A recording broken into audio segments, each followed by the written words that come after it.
You ask Tiger to solve. This deals with linear equations with one unknown. The final result is x equals 23/5. Let's solve it step by step. Simplify the expression. Expand the parentheses. Multiply the coefficients. Simplify the arithmetic.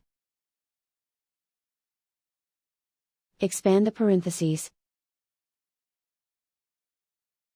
Group like terms. Simplify the arithmetic.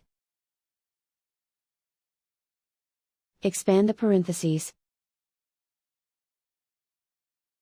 Simplify the arithmetic.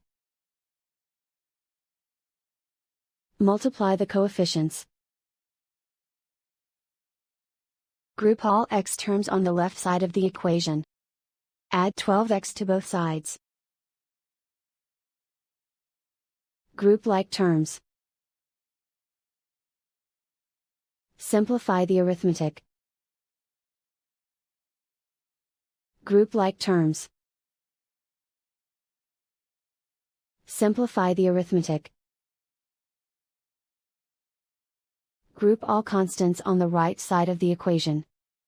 Subtract 112 from both sides.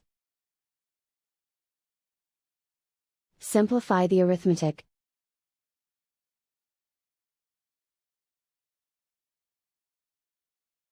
Isolate the x. Divide both sides by -20. Cancel out the negatives. Simplify the fraction. Cancel out the negatives. Find the greatest common factor of the numerator and denominator. Factor out and cancel the greatest common factor. And so the final result is x equals 23/5.